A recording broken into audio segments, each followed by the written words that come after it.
You're sitting in the driver's seat at a high school track meet, trying to sell running shoes out of the trunk of your car that almost nobody cares of. The bills are piling up. The business is falling apart. You are only weeks away from giving up on the company that will one day become Nike. But a conversation that's about to happen, just moments from now, is going to change everything.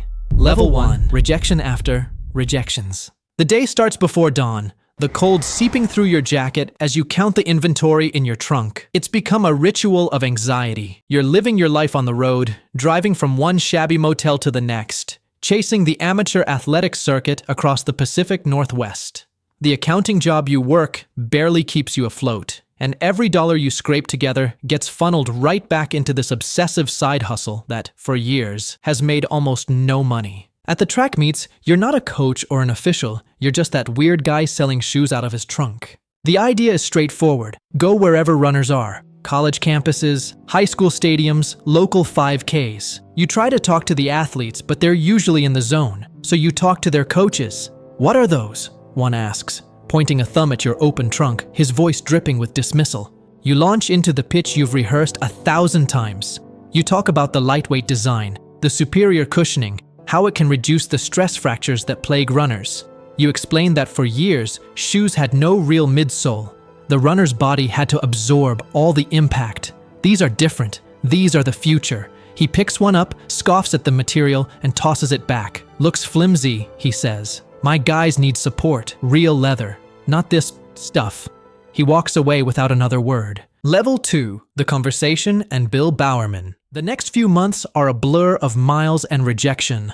You start sleeping in your car sometimes to save on motel bills, perfecting a diet of cheap diner food. Your world becomes a series of dusty parking lots and the faces of skeptical men. One night, sitting in your car under the buzz of a gas station light, you stare at the numbers in your ledger. The math is brutal. The debt is overwhelming. For a second, you think about quitting.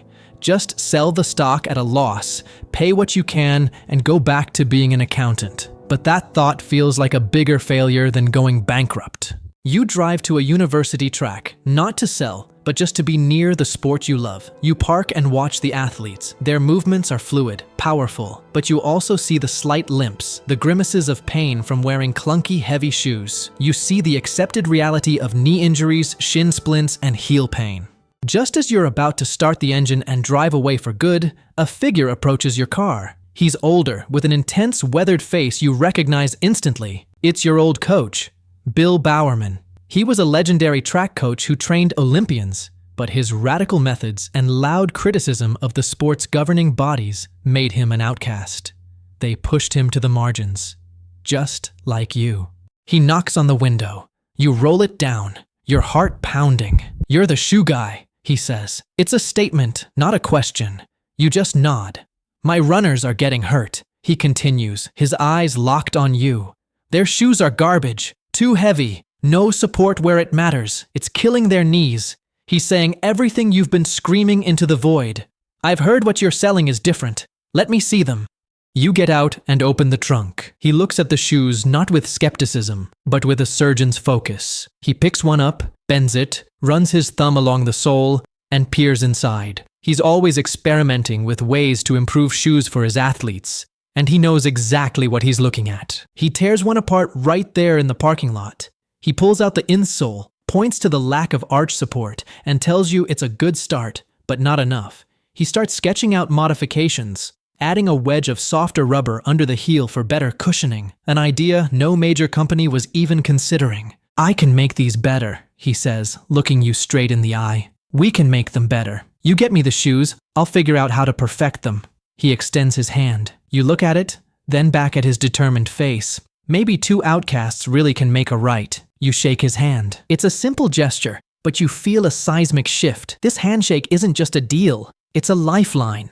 Level 3. The first win and Bowerman's magic. The next few weeks settle into a strange rhythm. Every shipment that arrives eventually finds its way onto Bowerman's workbench. He studies the shoes the way a mechanic studies an engine that almost works. Every flaw becomes an obsession. Some days he sends back pages of notes. Other days he calls with another idea he wants to test. For the first time, you're not carrying the burden alone. Bowerman becomes your unofficial head of R&D.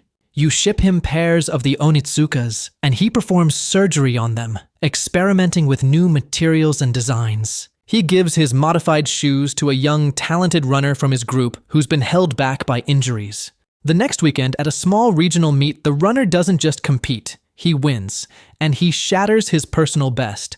At first, it doesn't seem like much. One runner, one race, one good result. But runners notice things other people don't. They notice who finishes strong, who stays healthy, and they definitely notice when someone suddenly starts running faster. After the race, a few other athletes and coaches come over. They're not asking about the runner. They're asking about his strange, handmade-looking shoes. For the first time, you don't have to chase people down. They're coming to you. You sell a few pairs that day. The next week, a dozen more. It's a tiny win, but it feels like a tidal wave. Level 4. Birth of Waffle Trainers. Word of mouth spreads like wildfire through the tight-knit running community. The story of the renegade coach and his modified shoes becomes local folklore. Your phone starts ringing. You're no longer just selling shoes. You're selling a performance advantage. You're selling Bowerman's rebellious genius. One morning, he famously ruins his wife's waffle iron by pouring rubber into it, creating a new kind of sole with a grid pattern for unbelievable traction. The waffle trainer is born. The orders get bigger. You move the inventory from your parents' basement into a tiny storage space and hire your first employee. You're still living on the edge, but for the first time, there's positive cash flow. Your life changes from desperate survival to relentless building. The waffle trainers become a breakthrough. One of your runners qualifies for the Olympic trials wearing them. National magazines start writing stories. Coaches from across the country begin calling. For the first time, it feels like everything is finally working. Then the ground shifts beneath your feet. Level 5. Betrayal and Nike's birth. The shoes you're selling aren't actually yours. They're made by a Japanese company called Onitsuka. For years, you've been their American distributor. Every success you've built still depends on a company on the other side of the Pacific deciding to keep working with you. Then you hear a rumor. Another distributor is telling retailers that they're the future of the brand, that they, not you, will control sales going forward. At first, you brush it off. Then the letters start arriving. The relationship with Onitsuka begins to crack. Meetings grow tense, promises become vague. Every conversation leaves you with the same sinking feeling. You've spent years building demand for these shoes. Now someone else might walk away with everything. The thought is unbearable. You remember the debt, the motel rooms, the rejection, the years spent selling shoes from the trunk of your car. You didn't survive all of that just to build somebody else's company. For the second time in your journey, you're forced to make a terrifying decision. If you can't control the brand you're selling, you'll build your own. You bet everything on a new name. Nike. Level 6. Nike and Jordan's gamble. At first, it doesn't feel like the beginning of a global empire. It feels like another gamble. Even after breaking away from your supplier and creating a brand of your own, you're still competing against companies with far more money, influence, and recognition. Adidas dominates the market, and every year feels like an uphill battle against rivals with bigger factories, bigger advertising budgets, and stronger connections throughout the sports world. What separates you from those companies isn't size or resources. It's a willingness to take chances that they won't. By the mid-1980s, basketball is becoming one of the fastest-growing sports in America. Shoe companies are scrambling to sign young talent, hoping to find the next superstar before everyone else does. That's when a rookie named Michael Jordan enters the NBA. Jordan is clearly talented, but talent alone doesn't guarantee success. Most people expect him to sign with Adidas, the brand he personally prefers. You're not the obvious choice, and from the outside, it seems unlikely that a deal will ever happen. Instead of backing away, you make an aggressive offer. The company proposes something almost unheard of at the time, an entire signature shoe line built around a rookie player. It is a massive financial risk. If Jordan struggles in the NBA or fails to connect with fans, you could lose millions on a bet that never pays off. Many people in the industry think the decision is reckless, but taking risks has been part of the story from the very beginning. People doubted you when you sold shoes from the trunk of your car. They doubted you when Bowerman experimented with strange new designs. They doubted you when you launched Nike itself. Jordan signs the deal. Level 7. Air Jordan, the global brand. The partnership quickly produces something different from anything else on the market. The first Air Jordan shoes are bold, colorful, and impossible to ignore. They don't look like the traditional basketball shoes fans are used to seeing, and that attention soon attracts the NBA's notice. League officials claim the shoes violate uniform regulations and begin fining Jordan whenever he wears them on the court.